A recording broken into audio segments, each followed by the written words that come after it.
Start.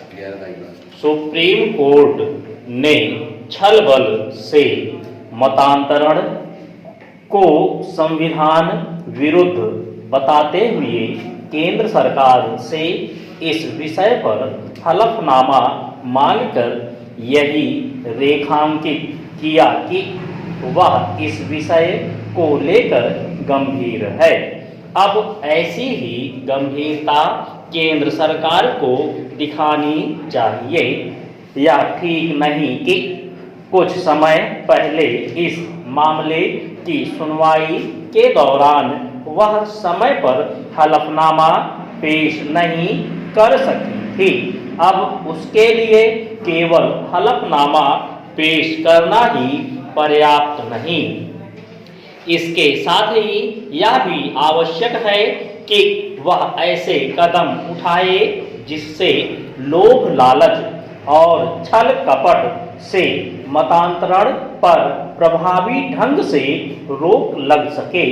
इससे संतुष्ट नहीं हुआ जा सकता कि 9 राज्यों ने छल बल से कराए जाने वाले मतांतरण को रोकने के लिए कानून बना रखे हैं, क्योंकि सच यह है कि ये कानून अभीष्ट की पूर्ति नहीं कर पा रहे हैं। जिन राज्यों में ऐसे कानून बने हुए हैं वहां अवैध तरीके से मतांतरण की खबरें रह रह कर आती ही रहती हैं।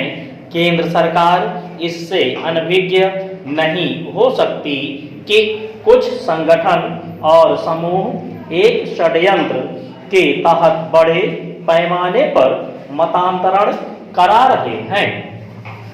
इसके चलते देश के कई हिस्सों में जनसंख्या का संतुलन बिगड़ गया है। इसकी भी अनदेखी नहीं की जा सकती कि ऐसे क्षेत्रों में राष्ट्रीय हितों को क्षति पहुंचाने वाली गतिविधियां भी देखी गई हैं। स्पष्ट है कि मतांतरण राष्ट्रीय सुरक्षा के लिए खतरा बन गया है। पिछले दिनों सुप्रीम कोर्ट ने यह कहा भी था कि अवैध मतांतरण देश की सुरक्षा के साथ उसकी अखंडता के लिए खतरा है।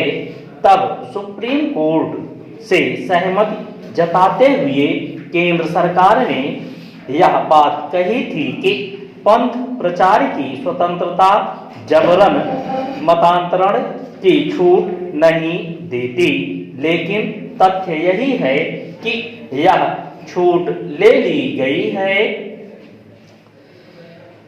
मतांतरण में लिप्त संगठन पंथ प्रचार की स्वतंत्रता का केवल दुरुपयोग ही नहीं करते, बल्कि वे पंथ विशेष को सबसे सच्चा और अच्छा बताने के लिए दूसरे पंथों और उनके देवी देवताओं को हीन एवं झूठा भी ठहराते हैं।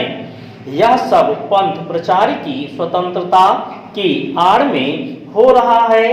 इसे तत्काल प्रभाव से रोकना होगा।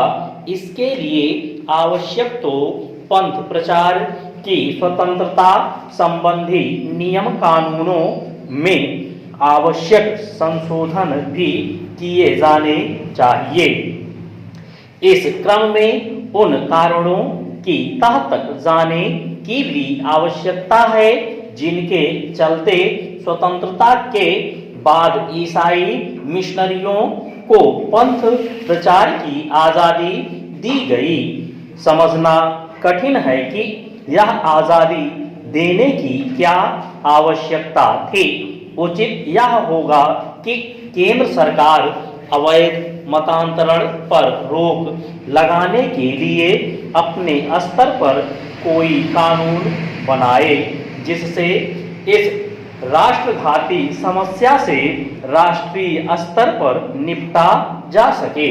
केंद्र सरकार को यह समझना होगा कि केवल 9 राज्यों में मतांतरण रोधी कानून से इस गंभीर समस्या का समाधान नहीं किया जा सकता।